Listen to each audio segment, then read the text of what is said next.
Finally మన travel వీడియోలు start అయిపోయాయి. ఈ సీజన్లో మీరు తిరగడానికి సూపర్ లొకేషన్స్ నేను చూపిస్తాను ఇక్కడ నుంచి. దానికి మీరు చేయాల్సిన పని ఏంటో తెలుసా? ఆఫీస్లో లీవ్లు పెట్టుకోండి, బట్టల బ్యాగులు సర్దుకోండి, అమౌంట్ కూడా రెడీ చేసుకోండి.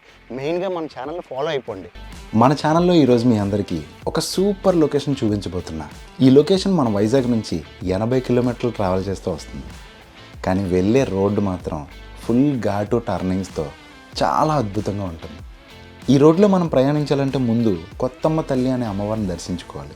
ఎందుకంటే ఈ రోడ్లో ప్రయాణించే ప్రతి ఒక్కరూ కూడా వెళ్ళే ముందు ఇక్కడ దండం పెట్టుకొని వాళ్ళ వెహికల్కి బొట్టు పెట్టి అప్పుడు స్టార్ట్ అవుతారు. మనం కూడా అలానే స్టార్ట్ అయిపోదాం.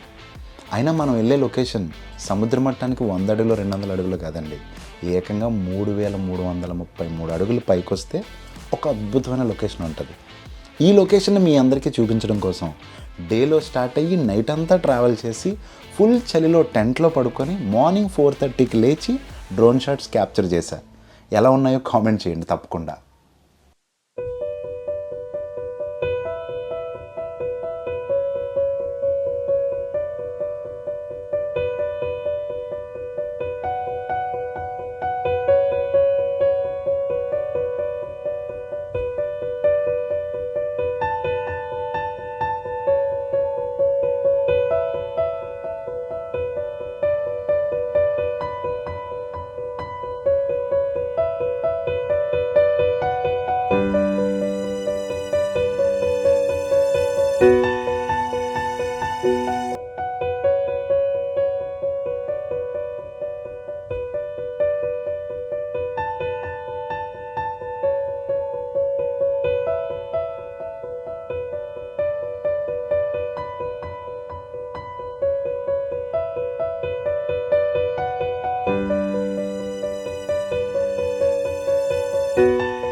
అనంతగిరి కొండలండి.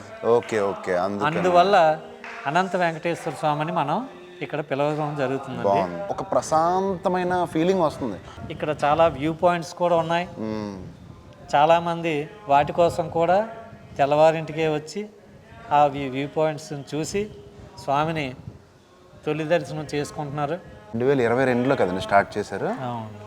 అయితే ఈ గుడి ఇక్కడ కట్టడానికి గల కారణం ఏంటంటే కర్రీ సముద్రారెడ్డి గారని కాశీపట్నం నుంచి రోడ్డు కాంట్రాక్ట్ వేయడానికి ఆయన వచ్చారు. కొండ చూసి ఇక్కడ ఒక చిన్న గుడి కడదాం, వెంకటేశ్వర స్వామిని ఇక్కడ పెడదాం. ఫ్యూచర్లో భక్తులకు కూడా ఇక్కడ ఉండడానికి కానీ లేకపోతే దగ్గరగా అన్నిటికీ సదుపాయాలు అయితే ఉంటాయి కదండి. అవి శని ఆదివారాల్లో అన్నదానం జరిపిస్తున్నాం.